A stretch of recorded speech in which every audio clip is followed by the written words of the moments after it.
To start the data pre-processing, let's create a file in Spider.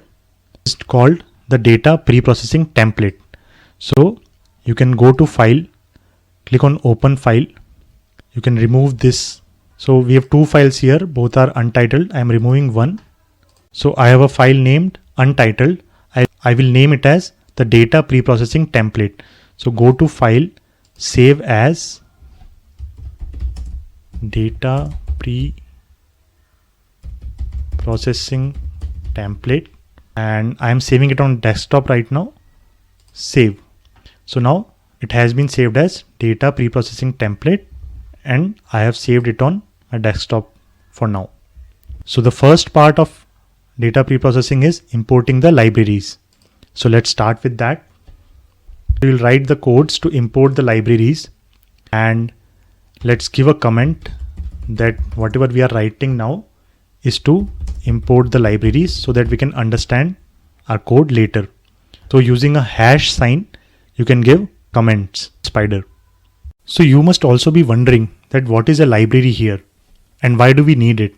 Library is a collection of functions and methods that allows you to perform many actions without writing your own code.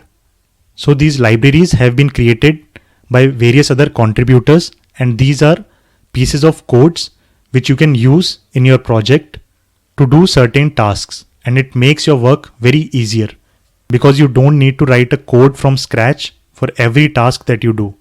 So we will be using libraries across this course to make our tasks and models as efficient as possible. So there are many libraries that we will be using in the course for building our machine learning models depending on the kind of algorithm which we are running. But there are three essential libraries which we need to import every time. So let's import these three libraries.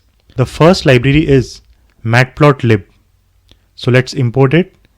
Type import matplotlib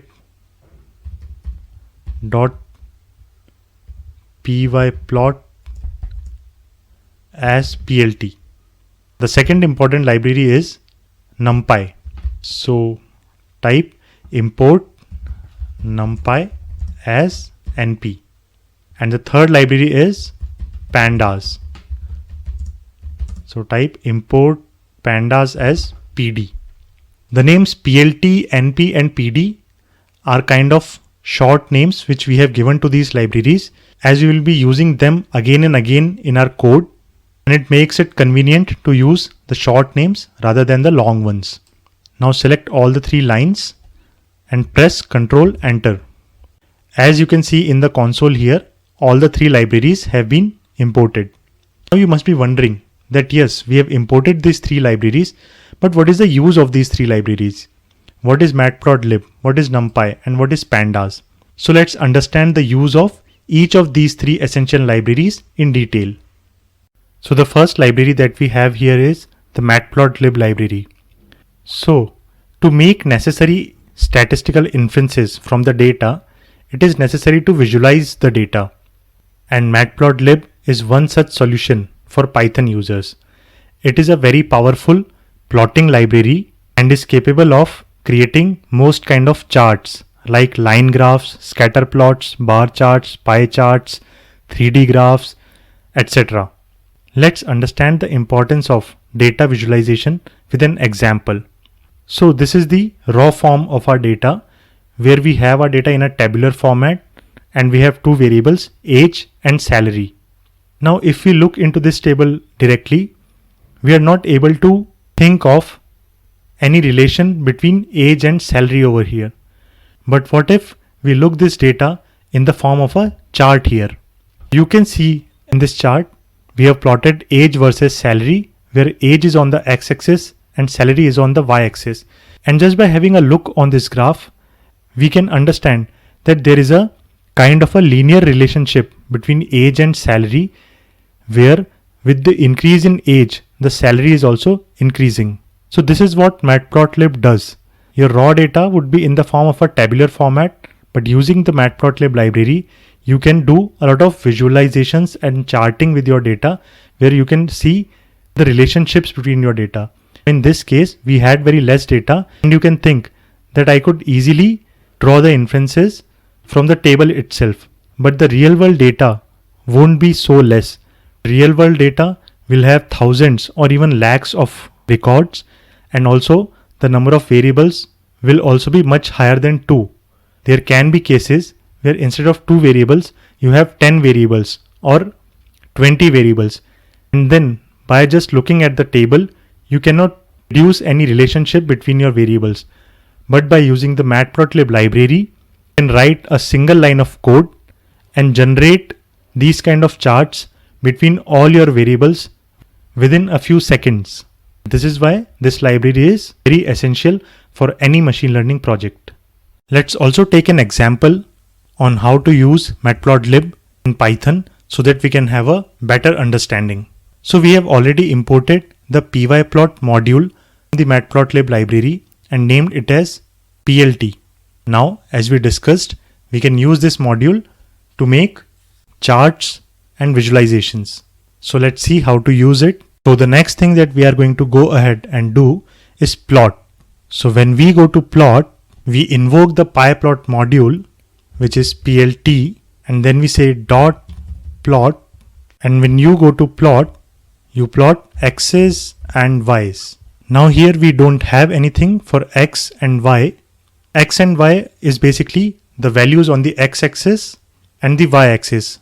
Like here we had age values on the x-axis and salary on the y-axis.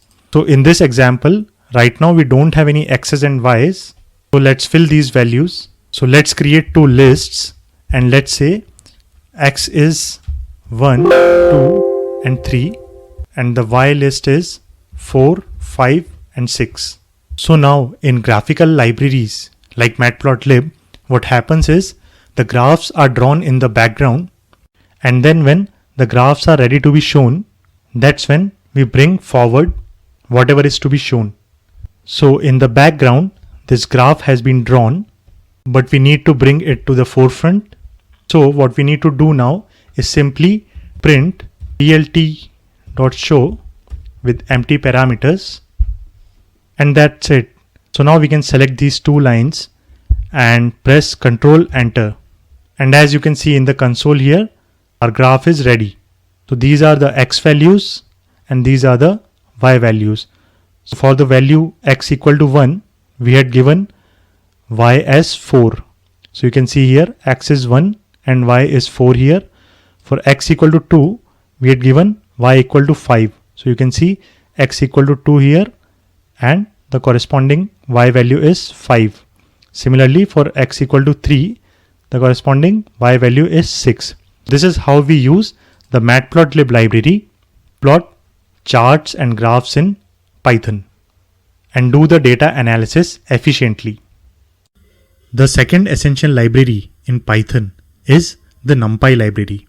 Numpy is the short name for numerical Python. It is the most basic yet essential and powerful Python library. As the name suggests, numerical Python, it is used for scientific computing and data manipulation in Python. NumPy helps to do mathematical and scientific operations and is extensively used in data science.